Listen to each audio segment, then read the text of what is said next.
Hello, this is Charles Brewer, President of the Civil War Study Group here at Lake of the Woods, Virginia. Welcome to the recording of our program on October 25, 2024.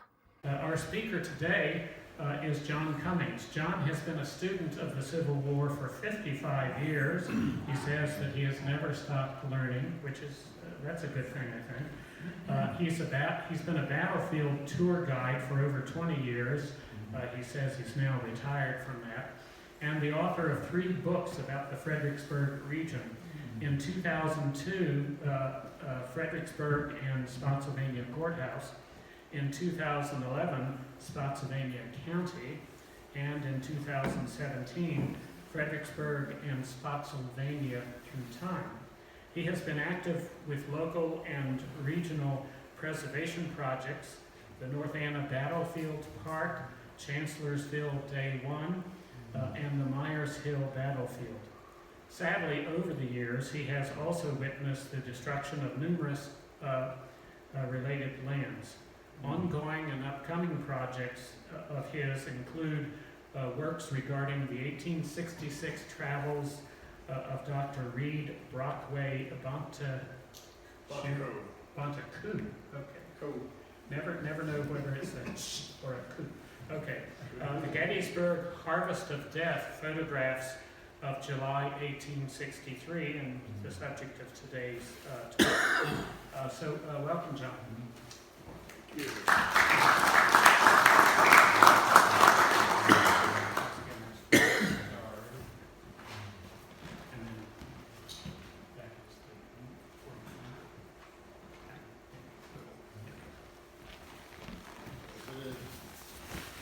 Good morning.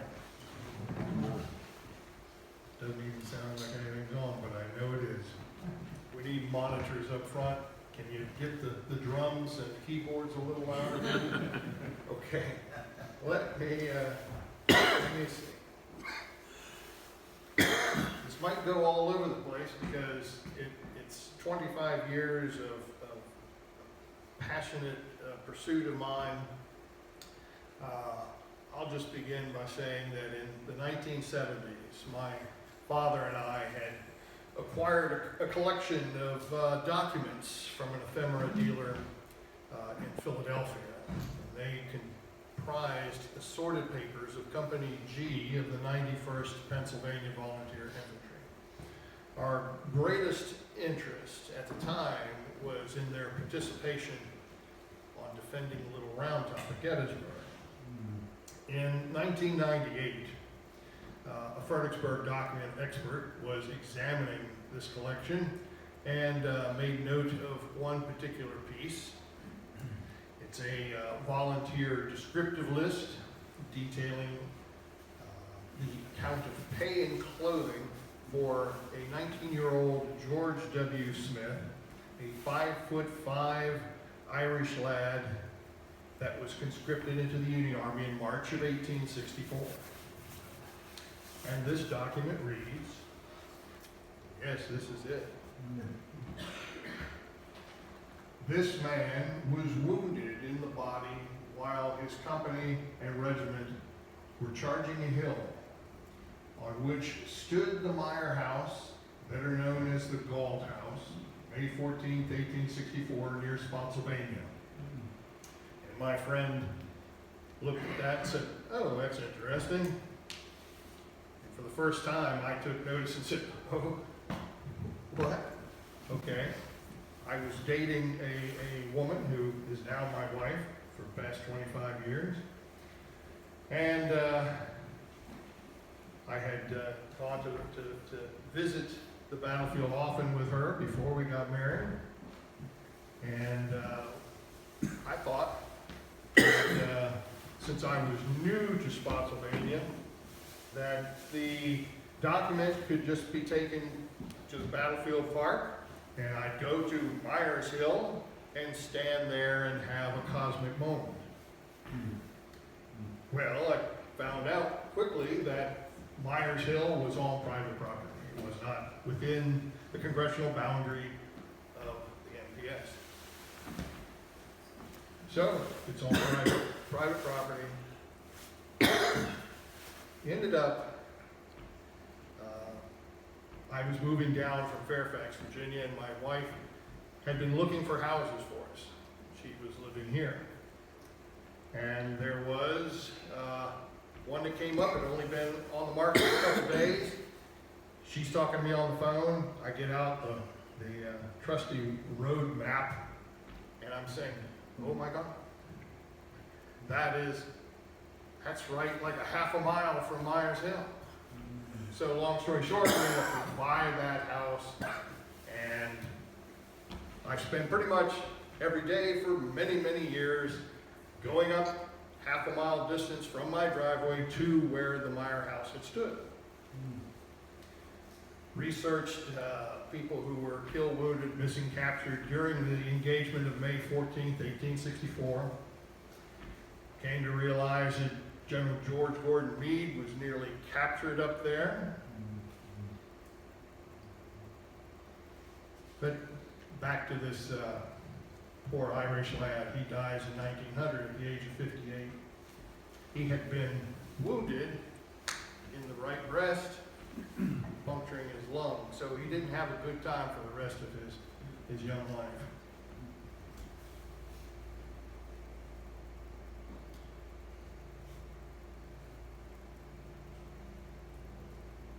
Just a second, John. So, who was John Henry Myer? Nobody had connected John Henry Myer of Fredericksburg to this Myers Hill. And if you dug and dug and dug, you did, and that's what I ended up doing, using the grantor-grantee books and realizing that this man who was a baker and confectioner in town, right off of Market Square, he had been conscripted, and the first Confederate Conscription Act was deemed too old. He was right on the border. He was like 37, I think. The first cutoff age was 38, right?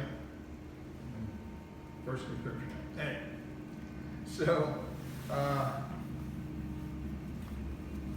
he is told that, okay, you can go home, but should the exigencies of war necessitate, we're going to call you back. Well, 1864 happens to bring the exigencies of war. And John Henry Myer, the year before, had removed his family from war-torn Fredericksburg, bought a large farm not far from the Spotsylvania Court House, and thought, like Wilmer McLean, from Manassas to Appomattox, well, my family will be safe. But he is conscripted and does enter the Confederate Army, 40th Virginia Infantry. And on May 14th, he is entrenched at Heath Salient, about a mile and a half from where his house is. He's not engaged on his own property, but on the 15th of May, after the fighting, he undoubtedly is able to see a pillar of black smoke emitting from that hill, and he's knowing, this is my house. Well, within a week or so after the armies finish at Spotsylvania, they make their way down to the North Anna River. John Henry Myer will,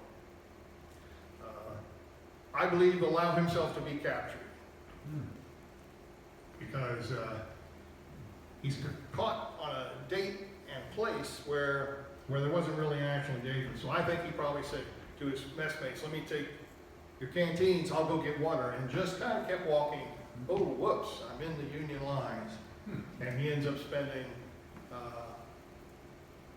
from May till December, a May-December romance at Point Lookout, Maryland, POW camp. And then he takes the oath of allegiance and comes home. But he's a war hero, a man who didn't own slaves, a man who avoided being in the army as best he could. But his family home is destroyed. And the surgeon of the 121st New York, who was one of the regiments that was involved there during the battle, actually sets fire It says that they set fire to the house. It was a fine house and it helped pay for that shot. What's he mean, that shot? A man named Jet, who had been left as a caretaker for the property, ends up firing on Union soldiers as they're retreating. Not fun. John Henry Myer sells the property after the war at a tremendous loss. But what happens here? Let's see. I think you might have to do them manually.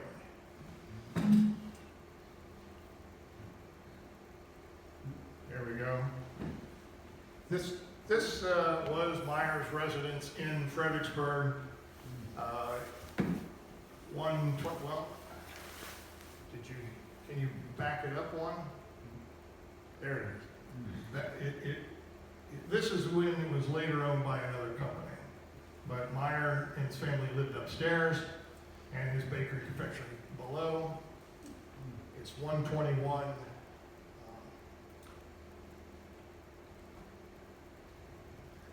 Come on, John.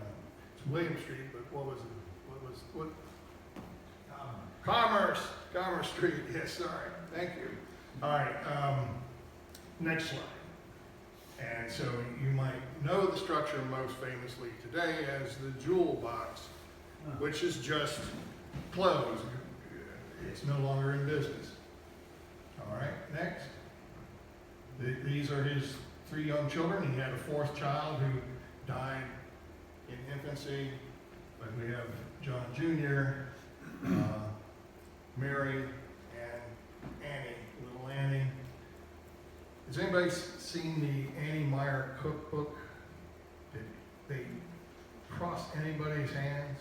They were produced some years ago by an organization I was the head of, and then we donated a lot of them to CBBT, and they gave them out. So, all right, so nobody's seen it. Anyway, the little girl, when she got older, she created a cookbook. So, next. All right. I'm a stickler for maps. I get really upset when maps are used in schematic form or are totally misunderstood by people, and that's why this program is called ground truthing, boots on the ground, because you can't write about something unless you really know what's happening. You got to get on and see the terrain, crunch the numbers, see how many troops are involved, and say, is it realistic to have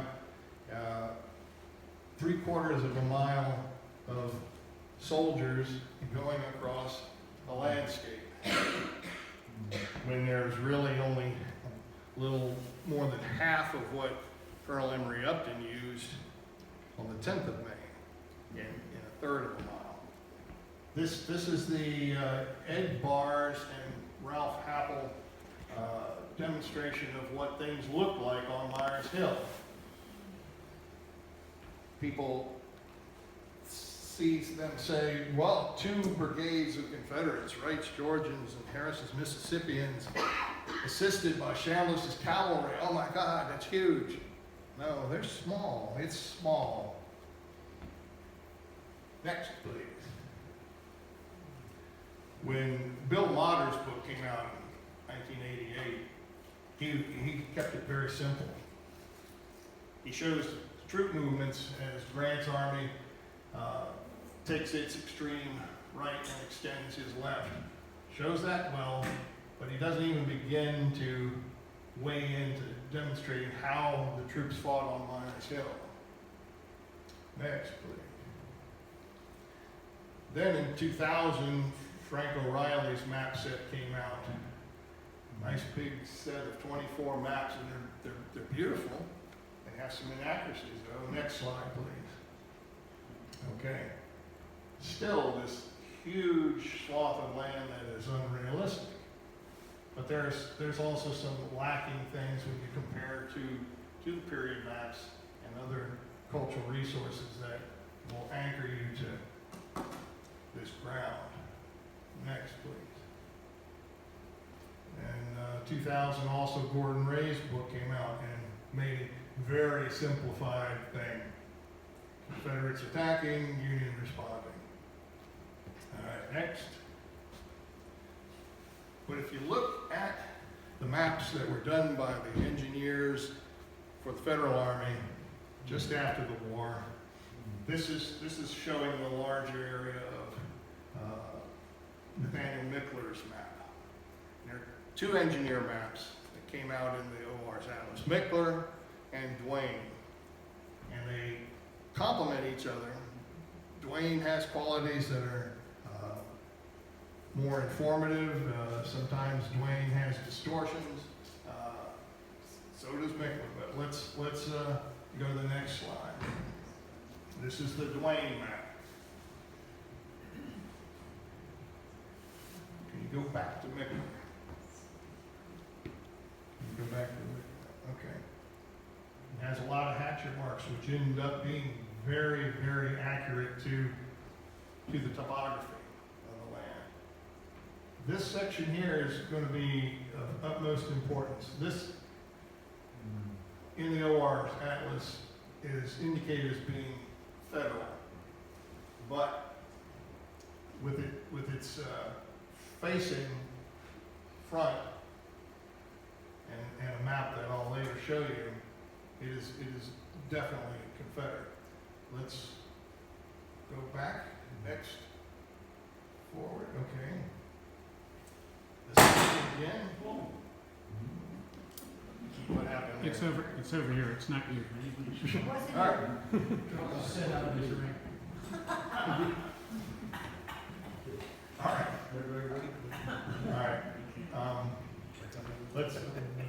Here's this same section again. Note this stream bed that is here.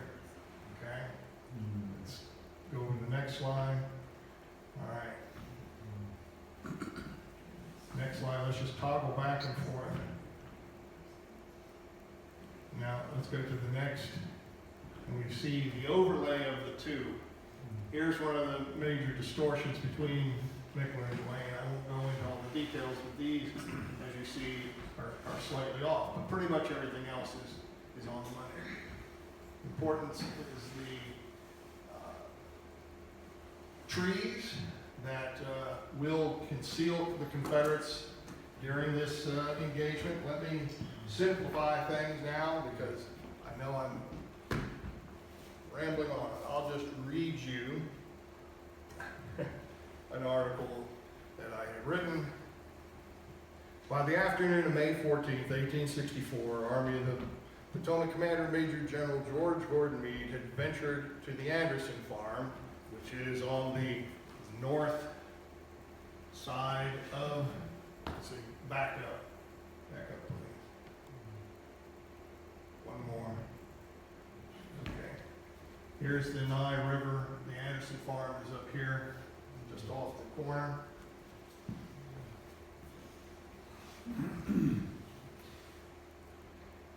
And that is north of that prominent bend on the Nye River, roughly 1.25 miles to the northeast of Confederate-held Spotsylvania Court House, which is there.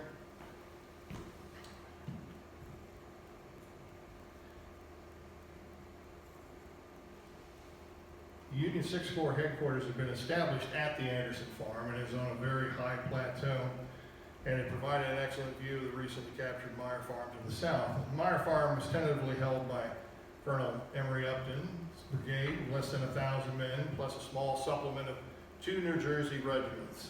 Upton had been confident he could take the hill, but had become apprehensive as his abilities to retain it. This was the extreme left of the entire Union position at Spotsylvania Court House. So Meade and 6th Corps Commander Horatio Wright rode to the Myer Farm to examine the situation on the hilltop for themselves. If needed, assistance could be brought up from Governor Warren's 5th Corps, which was up the at Whig Hill, which is up here off the map. This was right off the Courthouse Road.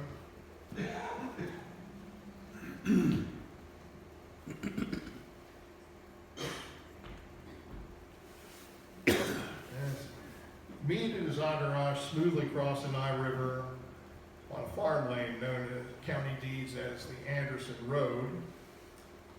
This route worked its way gradually down a soft incline from Anderson Farm to a fording spot, and then rose again into the woods on the south end of Francis Beverly's Wig Hill Farm. Once across the river, Meade's party took a hard left, reaching the clearing of the base of Myers Hill. So they have come down from Anderson and are making their way from the wooded edge up here to the house. Long story short, Confederates will, around 4 o'clock, attack this position. They'll be coming from the south. Meade is inside the house with General Wright and Colonel Upton, and they will be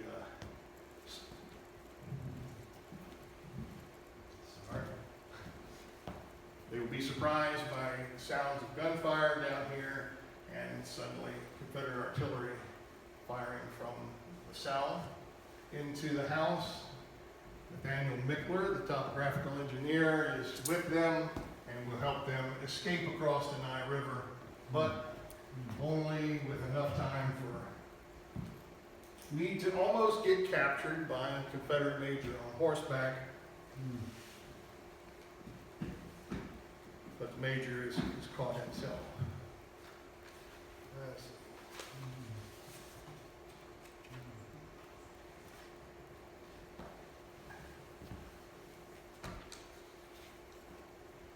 Next slide. Okay, again, note the stream. I'm going to kill myself going back and forth. All right, note the stream and this trench line. Next slide. Next slide, please. This is done by Warren's map maker. Warren is headquartered at Wig Hill. We are now looking from the direction of Wig Hill, the Beverly Farm, looking towards the south. So the orientation of this map is upside down, but what he's pointing out is the Myer Farm, 6 square defensive positions, and inside this wood line, old line of the enemy, highlighted in red. Next slide, please. We're going to flip the map over, so now orientation is as it should be to the top of the page. And we see that tree line with old line of the enemy. Next, please. Because of all the confusion over the years as to how much space X number of troops takes, we will continue even when the preservation efforts are done, that this large area of the Confederate attack is slightly exaggerated. And next. This is in 2001. I was the first person to ever give a tour of Myers Hill. 20 years trying to get this thing to come together, to get this acreage preserved. It's now been another 5 years since CBBT has saved it. Next, please.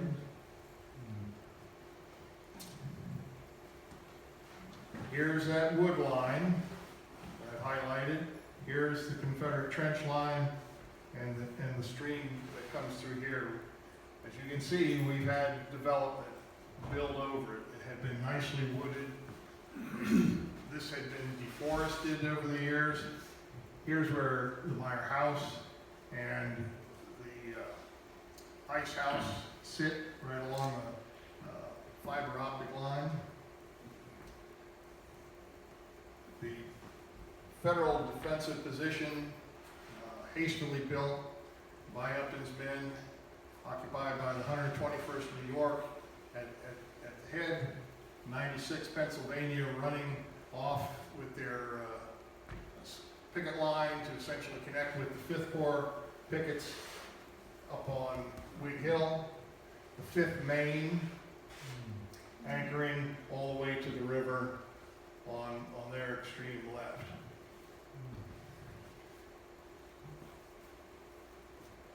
Upton had less than 1,000 men, so he thought he needed a little bit more to bolster his abilities.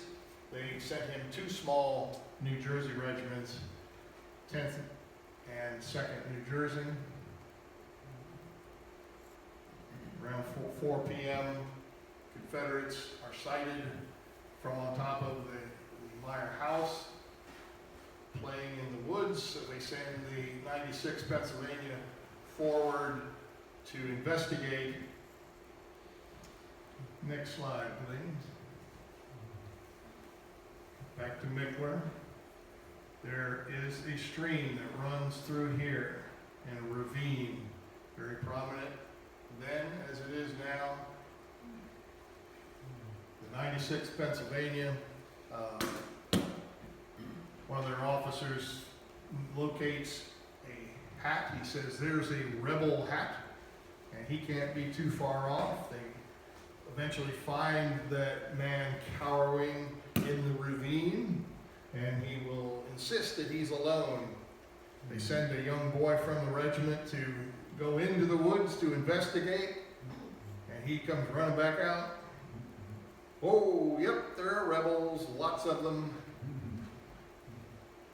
And Wright's Georgians to the right of the farm lane, Harrison's Mississippians to the left, burst out and push back Upton's command across the river. Next slide, please. Okay.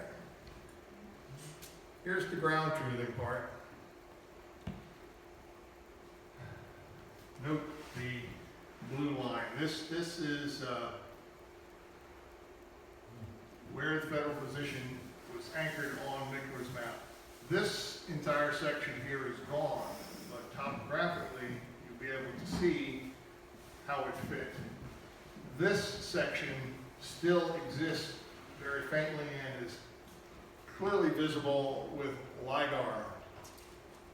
Back up one slide, please. There's the one that's still visible with LiDAR, and this is the section that's no longer there. But topographically, as I said, you'll be able to see it. Note this, there is a structure here. This was most likely a barn. All right, go forward. This little jog here is where that barn would have stood. Next. Here where we have a power line, this from blue dot to blue dot indicates along that slight ridge line. Can you see the little ridge line? This is a very small section that's visible of where the Union line was positioned, the 96th Pennsylvania, as they move forward. Next. So where the power line runs today, you can see on the LiDAR map, this line here, here's the little jog. So this is all that you're able to see if you want to visit the battlefield right now until trees are cleared away. This is the only little teeny piece that will show you where the 96th Pennsylvania was. Next slide. Okay. Around 2008, the land was deforested. The man who owned it previously had sold the timber off of it. And this gave us an opportunity to see the landscape as it would have been in 1864, or pretty close to it. My photograph here, camera position is right here, and this red V is the field of view for the photograph. The 96 Pennsylvania's position running along this ridge, if you can see that. I know it's a little bright in here, but the elevated ridge, this tree line in here, which is in a resource protection area is this here. Probably one of the most boring programs you've ever watched, right? Sorry. It's the stuff that you love to look at when it's all in your brain, but to try to. Next slide, please. Okay. This is from the base of the hill, looking up towards where the house was. And this is the real landmark. If you're familiar with a radio station, Christian radio station, it used to be near Spotsylvania Court House, they have 2 radio towers. This one, the real tall one's gone now, and they've reduced it just to this, but that's your landmark. If you're coming down 208 and cross the Nye River, and you're looking across to your left, and you can see the radio tower, you'll know that's the little prominence that was Myer Hill. But the selling off the timber allowed us to stand at the base of the hill where the 121st New York, no, sorry, come on, John, don't be stupid. 91st Pennsylvania and 140th New York moved up in the early morning. I left a lot of the details out because I didn't want to bore you, but I'm doing it anyway. So, but about 400 men came up this hill in skirmish formation to attack the Confederates that initially held this position. This was the early morning attack. It's all grown over now. So we had real nice forest, and then that's all cut away to sell, and now it's all real thick scrub growth. So this was a lost opportunity to maintain it. Next slide. This is from the top of the hill now, near the house, looking back down that slope. So at the base of the hill, this again is where the 5th Corps troops originally came up to push off skirmishers of Chambliss's 9th Virginia Cavalry and McGregor's battery of Napoleon's. Next. This is from the summit, and the very high plateau looking thing in the background on the other side of the Nye River is where the Anderson farm is, and is now the huge quarry that, who owns it? Is it Martin Marietta? It's not General Preston. Who lives in the area out there and knows? Anyway, it's a quarry. Huge, huge pit in the ground. The site of the Myer house and ice house are up here, just behind me. This is where McGregor's battery would have been positioned. Is this working anymore? Yeah. Okay. All right, next slide. This is looking from the back of where the Myer house would have been towards Anderson. This is the ground that Meade would have escaped the house. Next.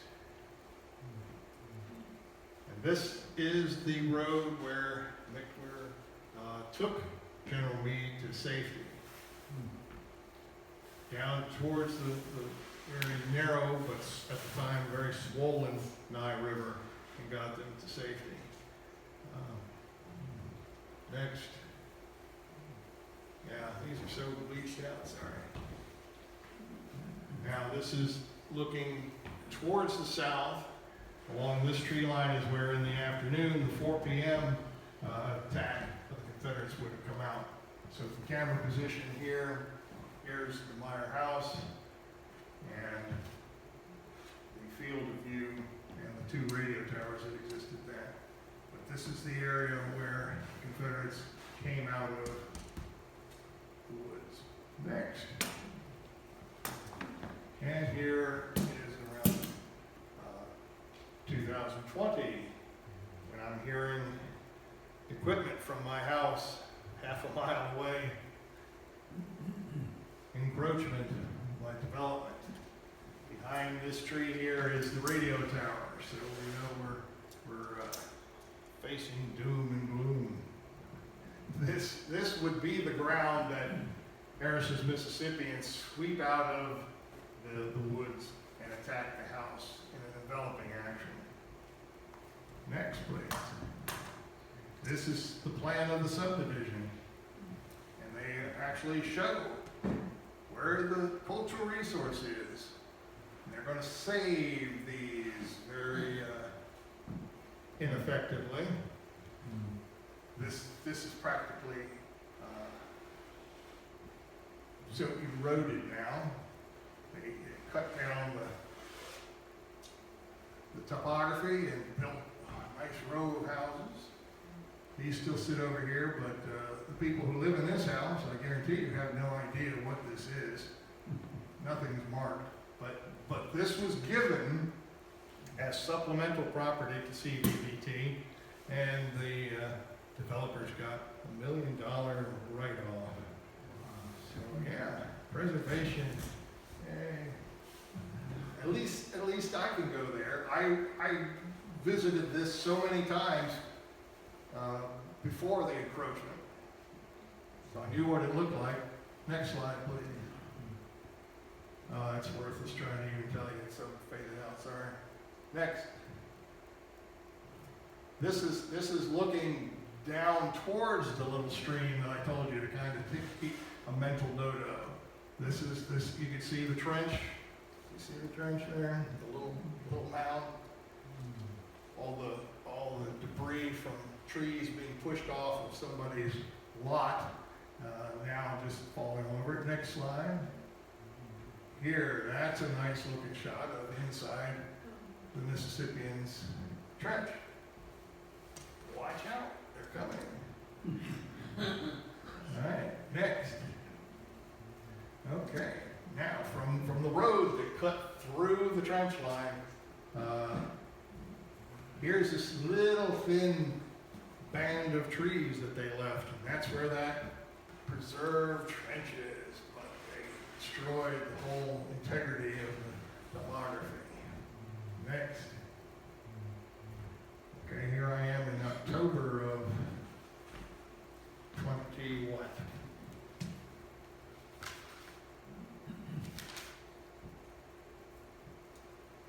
October of 21. There's the radio tower back here, so we know the Myer house site was there. This is one of the roads coming in for the new development. Next, please.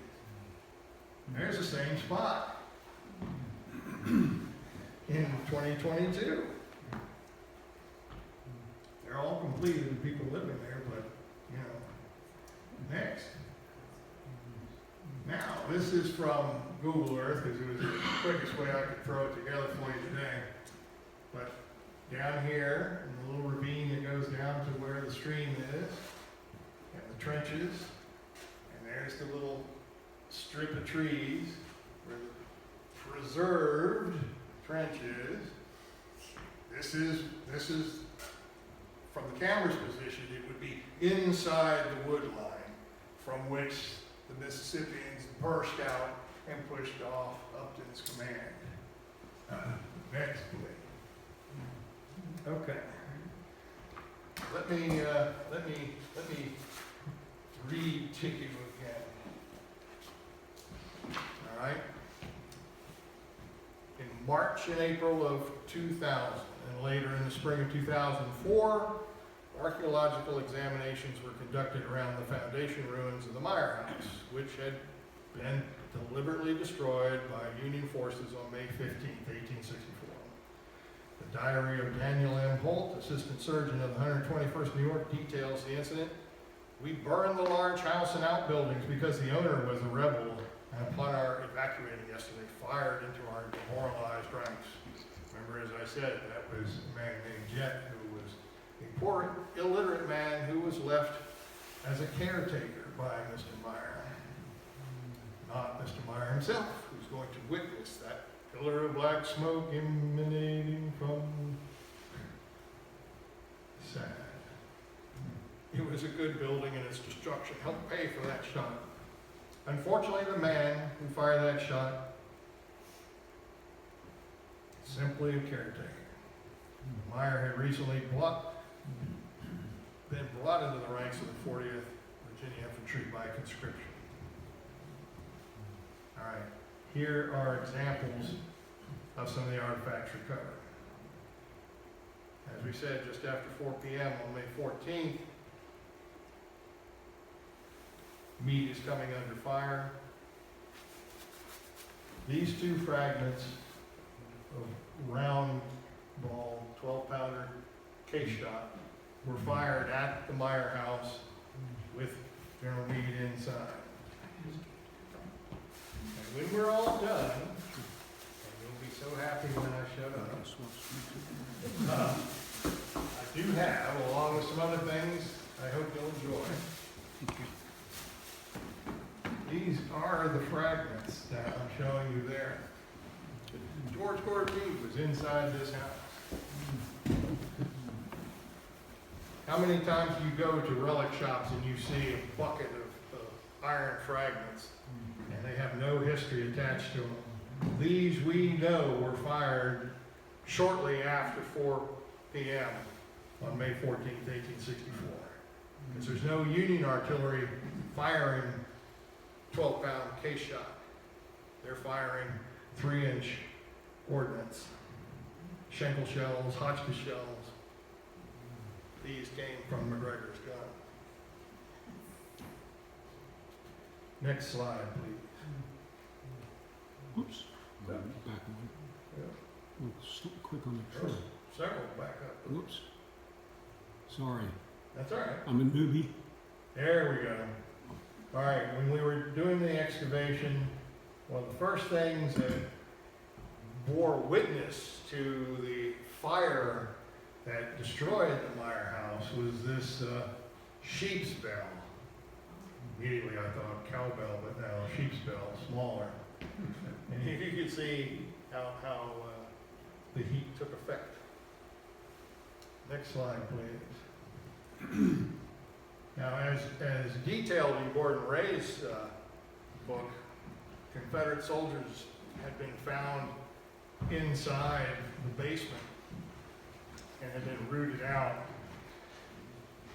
Our excavation upturned this trigger guard assembly from what is most likely a Richmond rifle, which would be a Confederate manufactured gun. You can see also, again, the melting effect, even ash still clinging to it.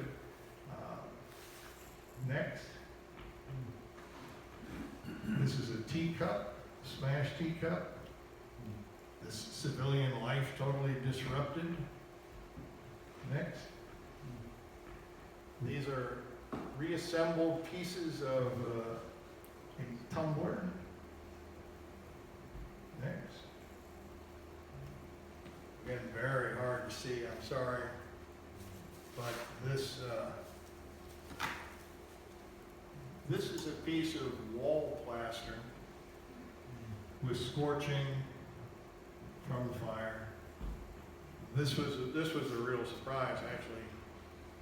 Find a nicely preserved piece of one of the walls inside the house. And again, there's just a sample, random sample of a ceramic with more scorch marks. Next, please. Hard to tell, but this is a piece of dimensional lumber burned. It's not completely charcoal, but this is from the house, and these cut nails, even more case hardened, I guess you'd say, from sitting in the fire. Next. This is a raking spur. Has the rowel go the opposite way of normal spurs. Piece of harmonica. A suspender buckle with a patent mark on it. A piece of knapsack hardware. And the tip of either a strange knife or a Confederate manufactured bayonet scabbard. Next, please. Now this here is, for me, the most poignant part of this story, as I said, this is a civilian life that's altered. This is a hinge from the house and a key. Don't know if that's the front door key or just a key to the liquor cabinet, but you know, this is poignant in a way. All right, next. All right, let me just wrap it up with a quick summary of how this action happened, because I kind of got ahead of myself at some times. You didn't notice that, did you? But Myers Hill had been occupied by the 9th Virginia Cavalry and the Gregor's Battery since the 10th of May, and it had been observed in the early fighting by Burnside's troops along the Courthouse Road. By the 14th, when Grant decides to take his extreme right and move it to the extended left, they observe on the Myer eminence that the Confederates are still observing them. Grant's intent that morning had been to make a very pre-dawn stealth maneuver, attacking at the courthouse with 5th Corps and swinging around Massaponax Church Road to hit the 6th Corps would hit the courthouse itself. It's not going to happen because the night before we had actually several days of heavy rain, so this stealth maneuver got bogged down, and by sunrise, very few of the Union men had actually come anywhere near even forming a thin skirmish line. So Grant will put off this attack, which probably would have wrapped the entire campaign and maybe the war. But General Meade was incensed that Confederates were able to observe, so he has General Warren send some of Ayer's brigade, those 2 small regiments I mentioned, the 121st New York and the 91st Pennsylvania and 140th New York. And they will come from Whig Hill, come across this. This is where the edge of the woods would have been, that slide I showed you, where they're looking across the open field towards the Myer house. There was just 9th Virginia Cavalry dismounted and the Gregor's Battery. They were overwhelmed by the skirmish line and fell back. Colonel Emory Upton, who was with the 6th Corps across the river, advances just in time to watch the Confederates running away and fires 2 volleys into them. But since Upton, 4 days before, had come to somewhat instant fame at the Mule Shoe, Dole salient, he relieves Warren's men, says, "Okay, thanks. You are relieved." They head back towards Whig Hill, and he begins to entrench. As mentioned, he doesn't think he's necessarily got enough people to hold this position. They bring in these 2 New Jersey regiments. By 4 p.m., then the attack comes out of the woods and pushes them back. Pell-mell. Now, the New Jersey regiments end up, many of them being captured and sent to Andersonville. Many will die there. I've visited and spent time with their graves. If you've been to Andersonville, any of you, okay, it's a game changer. No matter what you think about, north or south, when you go to that place, it changes your whole outlook. Changes your whole outlook, because the suffering that these men experience. North has all Myer. Mm-hmm. They weren't good eaters. No, none of them are. But to actually visit a place where you know names of people and you see the marker in the grave, So the New Jersey people get quickly enveloped The Lieutenant Colonel of the 2nd New Jersey, Lieutenant Colonel Charles Wybeck, and I have pictures of him up here, as you can see.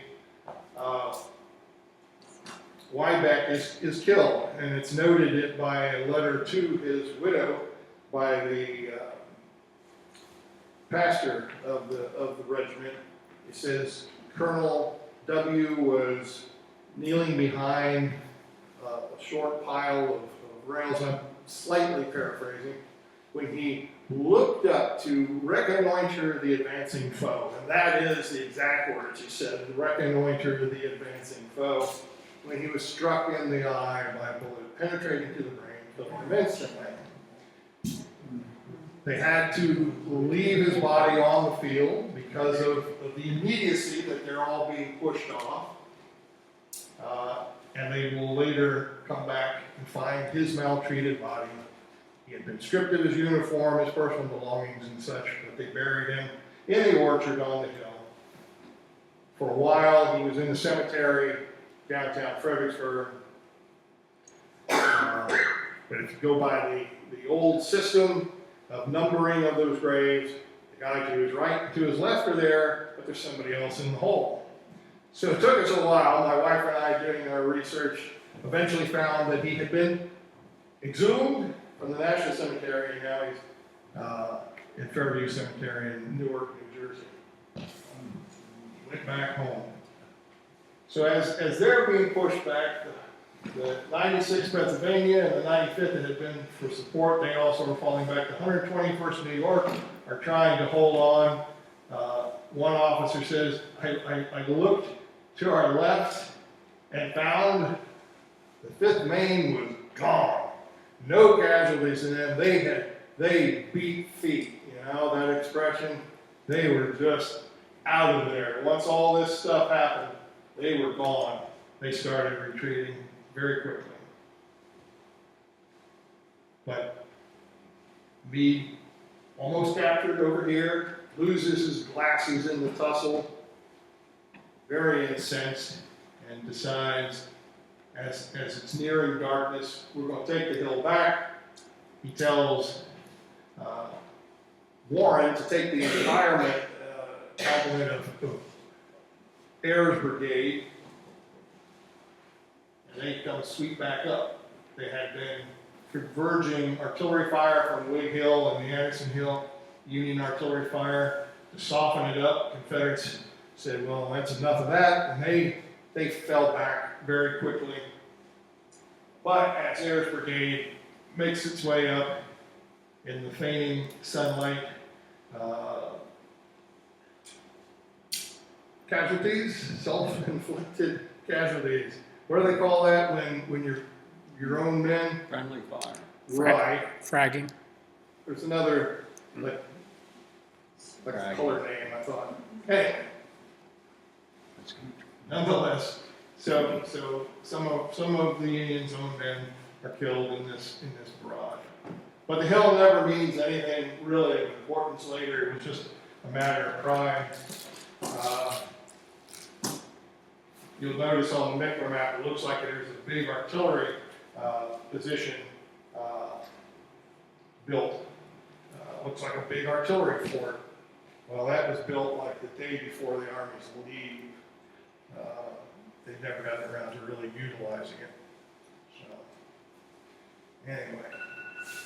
I'm sorry for the disjointedness of all this. I'll take questions, and I also will be very happy to let you come up at your leisure and look at these things. I have a case with some of the very first items on our pedestrian archaeological survey.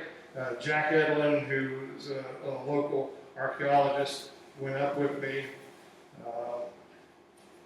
We have window glass and just a few small little fragments demonstrating a nice picture of Jack down in the cellar hole. I have one case with a ringtail sharp's bullet, which is, as you probably know, a Confederate issued cavalry bullet next to a comparison, so you see how the ringtail cartridge is assembled. Also some very well spent Confederate rounds, fragments, percussion caps, and some drop 54 caliber bullets, which are most likely one of the 6 Corps regiments that occupied the land later.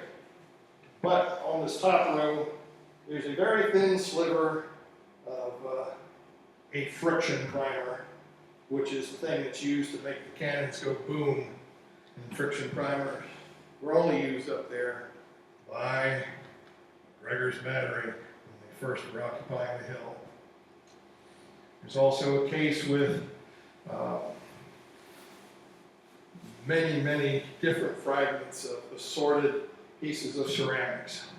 And this is not just where you break a plate and Mrs. Myer goes out and throws a broken plate somewhere. This is wanton destruction by Union soldiers who just took everything they could out of that house because Colonel Wybeck was killed and just smashed the heck out of it, probably with the butt of their rifles. This is just a small sampling, but you'll just be amazed. They just busted. A lot of vented anger. Like I said, I got some photographs of Colonel Wybeck, including a GAR Union medal in his honor. So, but I guess that's that. So, any questions? Sir, Yes. I guess from what I'm surmising, that the importance of this was the fact that the Confederacies were using this as an observation post, and that's why the Federals had to take this area. Right. And as I said, it ended up not really being of much importance. As the lines of both armies continued to shift and extend, it just a slight prominence and had no further purpose. Okay? John, if there was any area in the Spotsylvania battlefield area that could be preserved, that you'd like to see preserved in the future, what would it be? It would be the skirmish site of Rosser's cavalry and the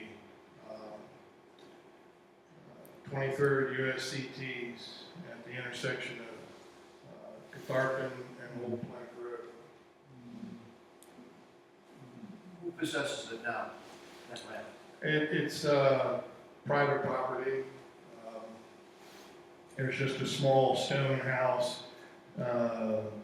Extended family members own neighboring pieces. Brick Rambler further down Catharpin Road, or Catharpin Road, depends on which one you want to go with.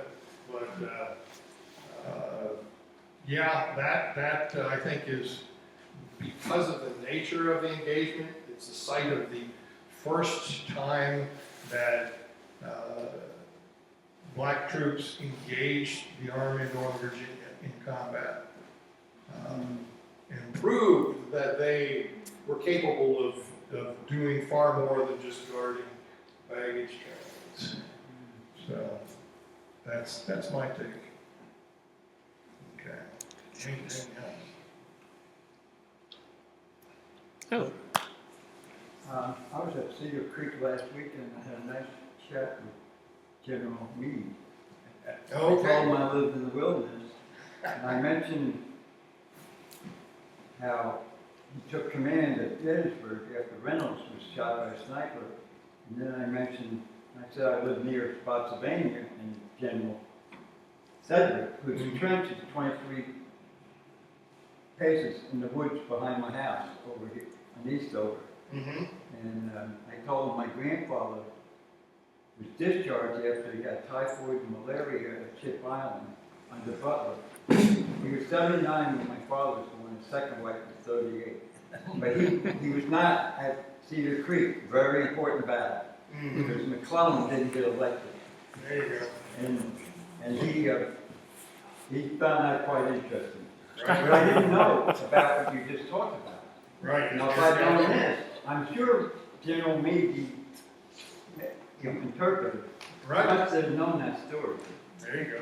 You might say, "No, it's almost It's not well known until Bill Motter's 1988 book called "If It Takes All Summer."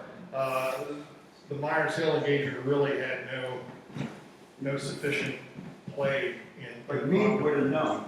Oh yeah, yeah. He's pretty He old. barely got away. Mhm. Okay. Any more? Well, thank you very much. All right.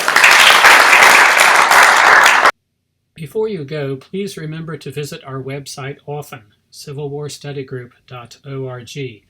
We make every attempt on a regular basis to provide informative content. Thank you for visiting, and God bless.